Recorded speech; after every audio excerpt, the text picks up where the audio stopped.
moins cher. Mais déjà, j'ai un toit sous la tête, c'est bien. Disons que je suis bien chez moi, mais enfin, je voudrais un peu plus grand quand même. Ah. J'ai une petite retraite. À la bonne cage, on enquête. Tous les 15 jours, on vous propose de suivre avec nous le quotidien des habitants d'un quartier populaire de Nantes. Pour l'événement Décryptage, les inégalités, organisé par la ville de Nantes, on a imaginé un dispositif qui nous interroge sur les chiffres. Les chiffres, on les voit partout. On les cherche, on les espère. On estime que si on voit un chiffre, on saura de quoi il en retourne. On comprendra de quoi on parle et on pourra se forger une opinion. Nous, on n'en est pas convaincus. À partir de quand on estime que c'est beaucoup? Quand est-ce qu'un chiffre est significatif pour nous d'une inégalité? On vous invite à vous poser la question en jouant avec nous. Si ce n'est pas déjà fait, rendez-vous sur votre site internet et téléchargez notre fiche jeu. C'est simple, à gauche des chiffres, à droite des questions. Et ce qu'on va vous demander, c'est de trouver à quel chiffre correspond quelle question. Alors, vous fiez pas aux flèches, bien sûr, on les a mis au hasard. C'était pour vous expliquer le principe. Donc dans les minutes qui viennent, on va vous proposer 11 chiffres. À chaque fois, on va vous demander de trouver la question qui correspond au chiffre. On va vous laisser 20 secondes à chaque fois. On débriefe après chaque chiffre. On vous explique à quoi il correspond. Et on vous fait entendre la voix d'un ou d'une habitante, d'un ou d'une professionnelle qui vit la réalité à laquelle ce chiffre se rapporte. On était clair? Vous êtes prêts? Prêtes? 6, 5, 4, 3, 2, 1, on est parti, premier chiffre.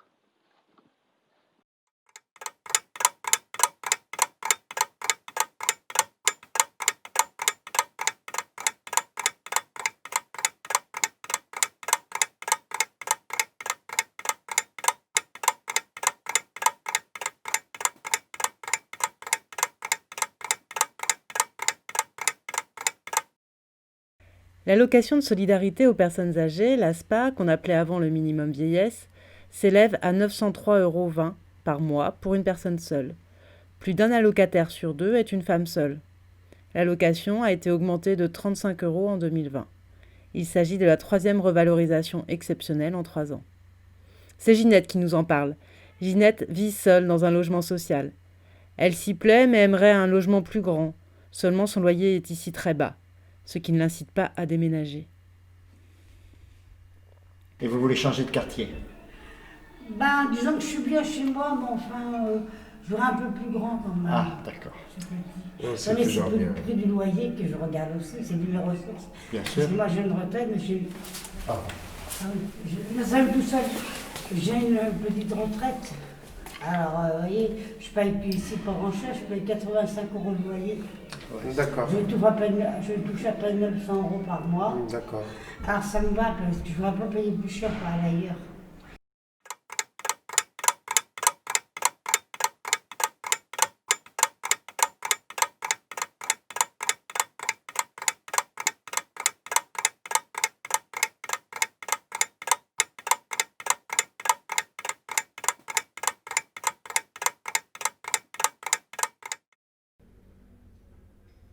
« 31%, c'est la part des femmes qui exercent à temps partiel. Le temps partiel désigne une durée du travail qui est inférieure à 35 heures semaine. Quand on observe les différences de genre, on remarque que 8% des hommes sont concernés par le temps partiel et que c'est le cas de 31% des femmes. L'écart est très important. Plus d'une femme sur 3 ne travaille pas à temps complet. C'est avec le niveau de salaire l'une des inégalités les plus fortes entre hommes et femmes sur le marché du travail. Sur ce thème, on écoute Siti, qui vit seule avec ses 2 enfants dans un logement social. Elle a exercé de nombreux petits boulots dans sa vie professionnelle. Elle travaille aujourd'hui dans une maison de retraite. J'ai fait de la SAS, j'ai fait tout. les mises en rayon, je ne sais pas quoi. Là, mon CV, franchement... Et voilà, je me suis lancée, j'ai postulé sur les maisons de retraite en tant qu'agent de soins. J'ai travaillé avec les aides-soignantes, on fait les échanges, on lui donne à manger et tout ça. Il m'a dit, pourquoi tu ne fais pas l'aide-soignante? J'ai dit que tout ça, c'est fatigué d'étudier, il faut que je gagne de l'argent pour mes enfants. Je suis toute seule ici, je ne peux pas retourner à l'école encore, passer un an comment ils peuvent vivre mes enfants? Oui, j'avais l'idée, mais j'ai trouvé que c'est encore du temps. C'est encore du temps. Il faut que je trouve de l'argent. Si j'avais quelqu'un qui nourrit, qui nous paye les factures, que voilà, oui, je vais prendre mon temps à aller étudier. Mais j'ai personne. Donc, je vais faire des études jusqu'à où? Je dis non, je continue comme ça. Je travaille dans les maisons de retraite, dans toutes les maisons de retraite de Nantes, je les connais par cœur.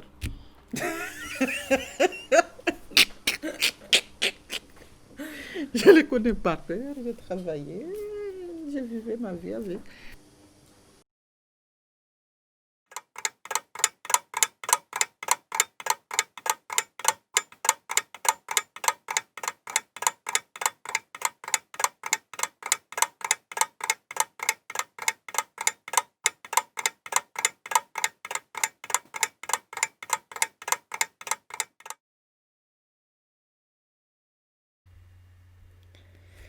« 647 personnes sans domicile fixe et anciennement SDF ont été recensées par le collectif des morts de la rue en 2018. La moyenne d'âge des personnes décédées était de 49 ans. 30% des décès sont dus à des maladies, 24% à des agressions, des accidents et des suicides. À la Boissière, on a rencontré Nanou qui a vécu à la rue à partir de ses 13 ans. Appuyée par des associations, elle a pu accéder à un logement social. Mais elle a conservé des liens très forts avec ses anciens compagnons de survie. Moi, j'ai des amis qui vivent dans la rue en ce moment, là. Bon, ils venaient de temps en temps de prendre une douche ou prendre un café quand même pour les aider. Hein. Bon, je leur lavais du linge aussi pour rendre service. Mais bon. Et le soir, ils repartaient dans leur coin où ils étaient. Mais bon, il y a eu des moments où ils avaient froid. Hein. J'aurais été obligée de leur passer quand même une couverture assez épaisse pour qu'ils ont moins froid. Et puis là, des fois, comme j'ai des colis de temps en temps, eh ben, quand j'en ai trop, je leur prépare des plats et je leur en donne. Et ils sont des fois dans des foyers d'accueil Non, ils peuvent pas, ils ont 2 chiens. Donc, voilà.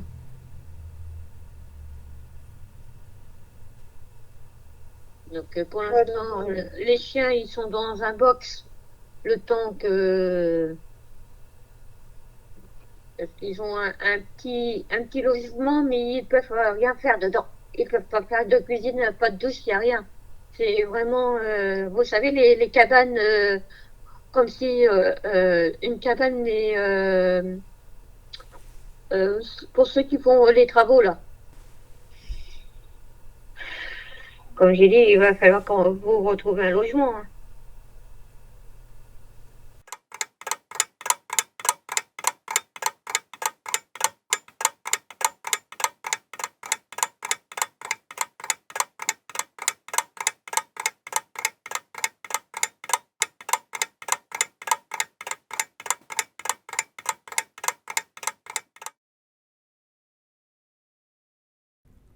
« 5 millions, c'est le nombre de Français âgés de 16 ans ou plus qui sont en situation objective d'isolement. La situation subjective d'isolement, c'est le fait de se sentir seul.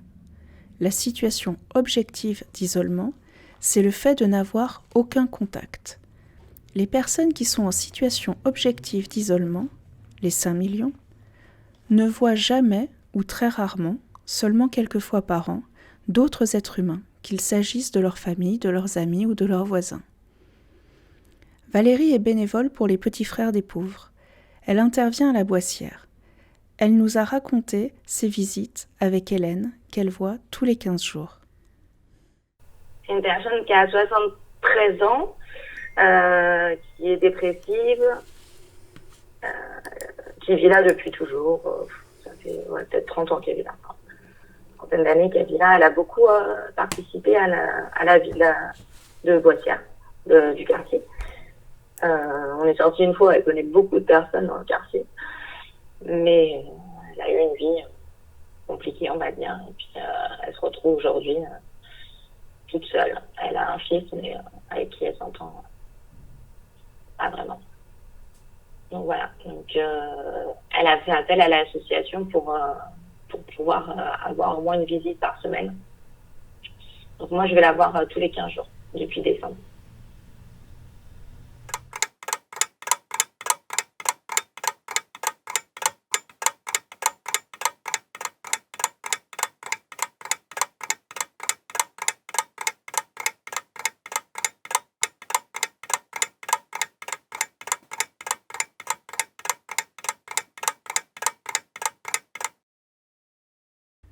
Les 10% des ménages les plus pauvres consacrent 22% de leur budget à l'alimentation, contre 18% en moyenne. Ils mangent pourtant moins et moins bien, moins de bio, moins de fruits et légumes, plus de produits industriels que les ménages les plus aisés.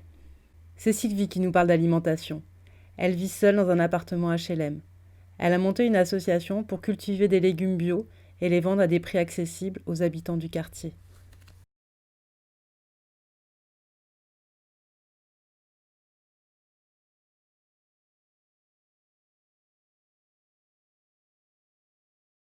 Puis il n'y a pas très longtemps, j'ai créé une association. Moi, vous en avez parlé à Frédéric, mais moi, j'étais pas là. Est-ce que vous pouvez me raconter comment vous avez créé cette association? Cette association-là s'appelle Cultive ton bio. Parce que bon, c'est suite à une opération de la vésicule biliaire que j'ai eue.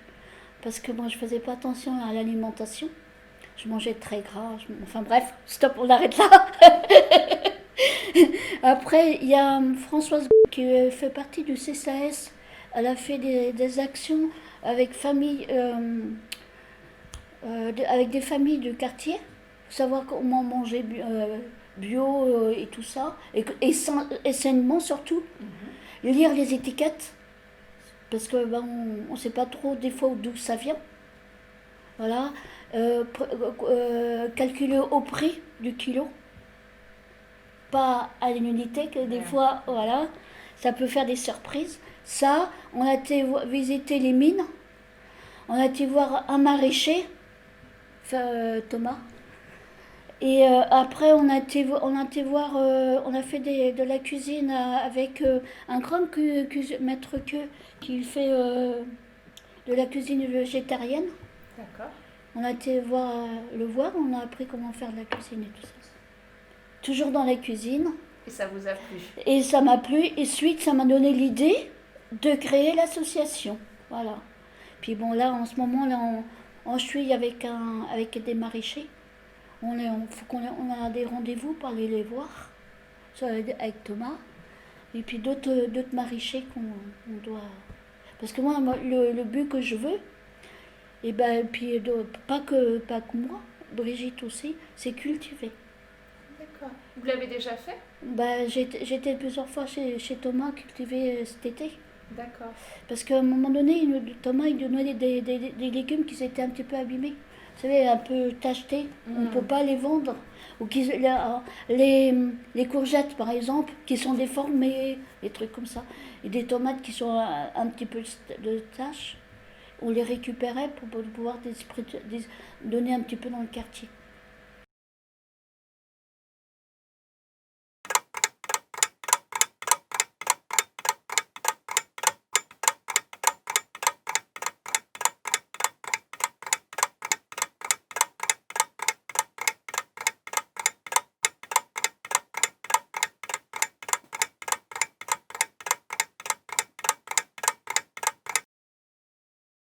les 20% des ménages les plus modestes consacrent en moyenne 6% de leur budget à la culture et aux loisirs, tandis que les 20% des ménages les plus aisés consacrent en moyenne 10% de leur budget à la culture et aux loisirs, soit un écart de 4 points. À la Boissière, on a rencontré Philippe, qui vit seul dans un logement social. Il apprécie énormément la musique, mais il a dû à contre-cœur se débarrasser de sa collection de vinyles lorsqu'il a déménagé pour un appartement plus petit. Alors, toutes les possibilités qu'il y a pour lui d'avoir accès à la culture à moindre coût sont bonnes à prendre, comme avec la carte blanche ou les curieux spectateurs. Bon, les activités sont plutôt en ville, quoi. Bon, les activités sont plutôt en ville, quoi. Bon, soit le cinéma ou alors Stéréolux, les spectacles, les concerts. Oui, avec les curieux spectateurs, on a des concerts aussi. Il y a eu pas mal de concerts à Stéréolux qui étaient bien. Les curieux spectateurs, ça vous permet d'avoir des tarifs moins chers? Ouais. Bah oui. Oui, on a eu des... La dernière fois, c'était, je me souviens plus, enfin des groupes rock pour 2-4 euros l'entrée, quoi. Au lieu de 15, même plus, au lieu de 20 euros. Ouais, c'est 20 euros. Alors bon, c'est quand même appréciable. J'en ai vu 2, 3. 3. Puis sinon, moi je vais beaucoup au cinéma en dehors de cinématographe, je fais. Ouais, j'attendais la réouverture avec impatience. Là, il n'y avait rien ce soir, sinon je ne serais pas ici. Je serais là-bas. Demain soir, je serai là-bas. Ah ouais, vous y allez souvent? Ouais. Bah, en plus, avec la carte blanche, c'est 3 euros la séance. Et parce que des vieux films, enfin que des... Il y a des débats et tout. Ça fait 1 an que je vivais. Et là, ça m'a bien manqué pendant le confinement.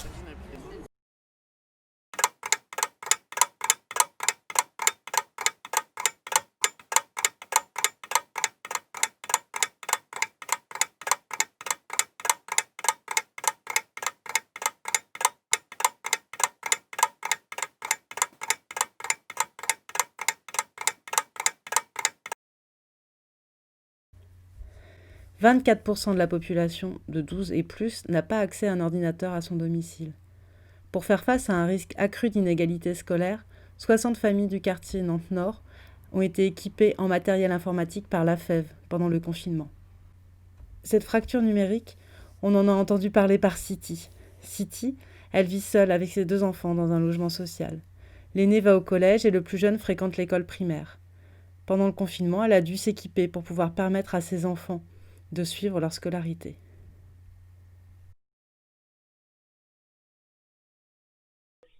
Avec les cours et tout, ils arrivent à s'organiser quand même? Oui, on a un ordinateur, les profs et les maîtresses nous envoient les cours par mail et puis on essaye de faire. On a une imprimante, j'achète une imprimante comme quoi parce qu'il y a des cours qui a des graphiques et des je ne sais pas quoi, donc on les imprime. Bon, j'ai essayé d'aménager pour qu'on puisse travailler. Mais il y a des cours que moi je comprends rien du tout. Je lui ai dit que on va faire ce que je comprends et regarder ce que vous n'avez pas compris, on le laisse à côté. Hein. Et ils gardent la motivation quand même les garçons?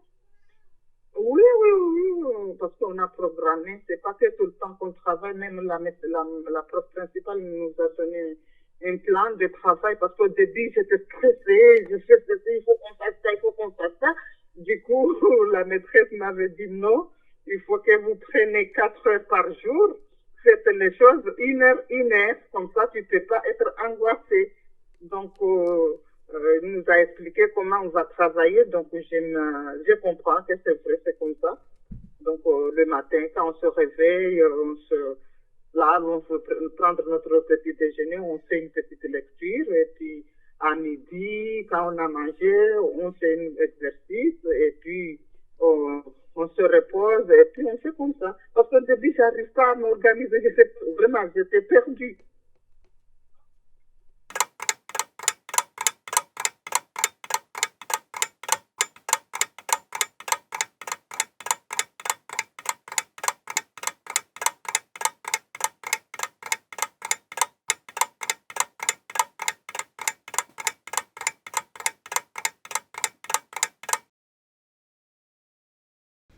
4 millions de personnes sont en situation de mal-logement. Le mal-logement concerne les personnes sans domicile, les personnes résidant à l'hôtel ou les personnes qui sont hébergées chez des tiers ou qui vivent dans des habitats de fortune. Plus largement, c'est 12,1 millions de personnes qui vivent dans une situation fragilisée par rapport au logement. Mélina est professeure des écoles en maternelle à Nantes-Nord. Elle constate qu'une part importante de ses élèves passe d'une école à l'autre au cours de l'année en fonction des solutions provisoires de logement que trouvent leurs parents. Il y a beaucoup de déménagements, ça vous le notez, mais c'est vrai que c'est très fréquent en fait, surtout sur la Boissière. Faire une année complète, c'est pas si souvent que ça. Bon, ça arrive quand même, hein, mais il y a une grande demande en fait de changement de logement. Les gens ils viennent là et ils ont envie d'aller ailleurs. Il y a beaucoup de conditions, notamment dans les grandes tours, qui sont pas évidentes. Et donc dans les grandes tours, les gens ils ont pas trop envie de rester. Alors après c'est pas toujours facile de déménager, mais c'est vrai qu'on a comme ça quand même beaucoup. Je disais moi cette année j'ai eu une dizaine d'enfants qui sont partis en cours d'année. Ça veut dire arriver aussi en cours d'année, non? Ça veut dire arriver en cours d'année. Ça veut dire que s'ils partent, il y en a d'autres qui viennent aussi. Hein. Et les arrivées en cours d'année, ça doit pas être si facile que ça. Bah c'est pour ces enfants que c'est difficile, quoi. Il y a des enfants qui font plusieurs... j'ai un élève de ma classe qui a fait trois classes de petites sections, en fait, cette année. Hein. Donc, c'est les aléas du mal logement aussi. Hein. C'est quelqu'un qui n'était pas logé, qui a été logé par une association, puis ensuite qui a eu son propre logement. Donc, c'est quand même... Ça prime sur la scolarité de son enfant, hein, c'est évident, mais on voit bien que se construire en tant qu'élève, quand on change tout le temps, c'est pas facile, quoi.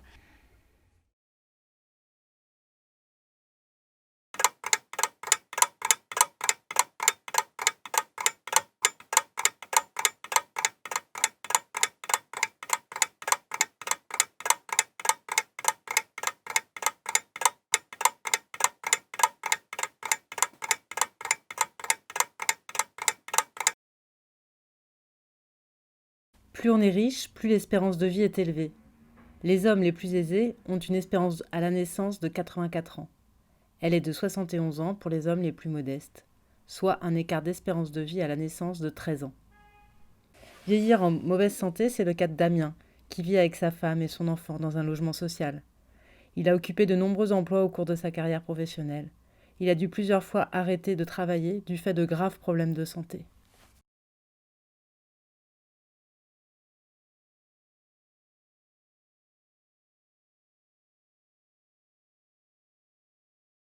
Moi, je tombais gravement malade. J'ai travaillé, hein. J'ai travaillé pendant 2 ans à la gendarmerie, comme cuisinier, à la gendarmerie. Donc, après, ils m'ont trouvé un travail comme bagagiste à l'aéroport de Nantes. Et j'ai travaillé là-bas. D'accord. Et puis après, j'ai tombé gravement malade. J'ai eu un cancer de poumon, j'ai été opéré. Et j'ai eu un assistant social. Et il me dit, monsieur... comme vous êtes malade comme ça, parce que j'ai été opéré 3 fois. Il m'a enlevé un poumon. Hein. Ah oui. Ah oui. Et donc là, mon assistant social me dit, bah, monsieur, on va vous demander à la côte de REP, vous savez, travailler. Ils m'ont refusé. Bon, première fois, je demande, mon assistant social, il m'a demandé, il m'a dit combien? J'avais 50%. Oui. Après deuxième fois, troisième fois de l'opération, là, vous savez combien il me donne? 25%. J'ai dit, bah, c'est comme ça, c'est bon, laisse tomber. Moi, c'est pas la peine. Moi, ça fait 50 ans que je suis ici. Je travaille à l'âge de 16 ans. À 16 ans, je travaillais. Mon père, il m'a dit, tu veux de l'argent? Tu lèves ma table, bonheur.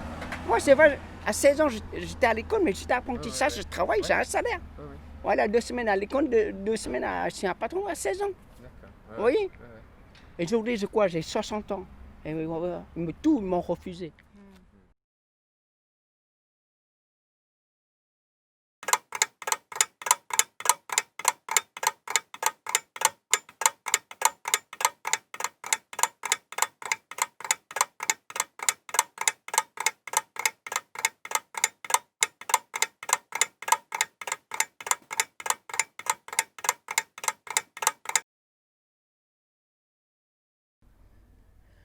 24%, c'est la part des ménages pauvres qui paient essentiellement leurs achats en espèces.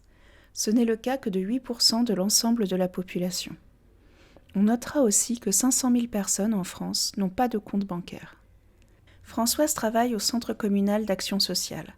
Dans un coup de fil, durant le confinement, elle nous a raconté les difficultés auxquelles se heurtaient les habitants, difficultés alimentaires, budgétaires et administratives. Et c'est vrai que moi, au départ, la première semaine, ça a été vraiment l'angoisse sur la question comment je m'organise. Et après, maintenant, ça va commencer avec la question financière. Et tu peux la décrire un peu plus, la question comment je m'organise? La question, c'est comment je me déplace, est-ce que j'ai le droit de sortir, comment je peux recopier les attestations, comment j'écris, quelles cases je dois cocher, comment je peux les imprimer, quels sont les commerçants où il y a des dépôts d'attestation, parce que sur Nantes Nord, l'équipe de quartier, on avait diffusé. Ensuite, ça a été la question avant, le Leclerc faisait des courses livrées à domicile. Ils ont supprimé le service. Donc après, il y a eu une semaine où il n'y avait plus de service de livraison des courses. Donc la Croix-Rouge l'a mis en place au bout d'une semaine. Mais c'est vrai qu'entre le moment où ça s'est arrêté, les livraisons des courses de Leclerc et la proposition de la Croix-Rouge, il y a eu un flottement et une angoisse. Ensuite, il y a eu la question aussi de la monnaie. Parce que du coup, par exemple, Leclerc n'acceptait plus ni chèque, ni monnaie, ni les chèques service. Donc comment je peux payer mes courses? Il fallait avoir une carte bleue, c'est ça? Ou c'était carte bleue ou rien? Voilà. Donc après, du coup, on s'est renseigné. Normalement, les caisses automatiques pouvaient accepter la monnaie chez Leclerc. Tu vois, c'est des choses très pratiques. C'est comment je m'organise, comment je fais. Au-delà de je n'ai plus bien, je vois plus personne, c'est aussi comment je fais dans mon quotidien. Et maintenant, tu disais que c'est les questions financières que tu vois arriver après. Ouais, parce que du coup, les produits ont quand même un peu augmenté. C'est pas toujours simple aussi d'aller déposer ses chèques à la banque. Donc c'est comment on fait aussi pour s'organiser. Pour payer, parce que du coup on a l'impression de ne pas avoir payé des choses, parce qu'on ne peut pas les payer. Les courses augmentent, donc comment on finalise son budget. Il y a les familles, alors moi j'en ai pas beaucoup, mais qui ne travaillent plus. Nous, on n'a pas beaucoup de familles autour de nous, c'est surtout des retraités. Donc là, il y a un maintien des pensions. Après, le budget, quand même, alimentation, est beaucoup en augmentation. Parce qu'ils peuvent se retrouver aussi avec des enfants qui sont revenus en confinement. Ça, par contre, nous, on l'a. Des familles, des personnes qui vivaient seules dans leur logement et leurs enfants sont revenus en confinement et le budget alimentation explose.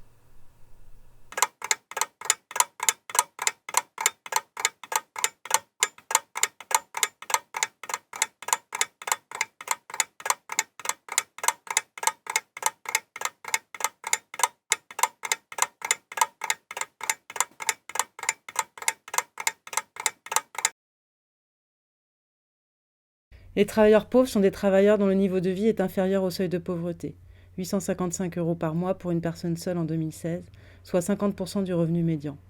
Ils sont 1 million en France à vivre pauvres tout en travaillant. Cela est dû au temps partiel ou intermittent, intérim, et au statut, intermittent, indépendant. Si l'on prend en compte un seuil de pauvreté à 60% du revenu médian, soit 1 026 € pour une personne seule, on dénombre 2 millions de travailleurs pauvres. C'est le cas de Nanou qui vit avec son jeune enfant dans un logement social. Elle travaillait à temps partiel pour une structure de service jusqu'au confinement. Non, j'ai plus de boulot alors. Ah mon contrat il est fini. Ouais, donc... Il n'a pas été renouvelé du coup, c'est ça? Non. Ouais, dans la période là, ils ont arrêté après... Normalement, ça avait été le 18 mai, mais ils l'ont arrêté avant. Donc, il n'est pas renouvelé. Mais bon, j'étais en contrat aidé. Hein. Ça a pris au moral, ouais, ça c'est sûr.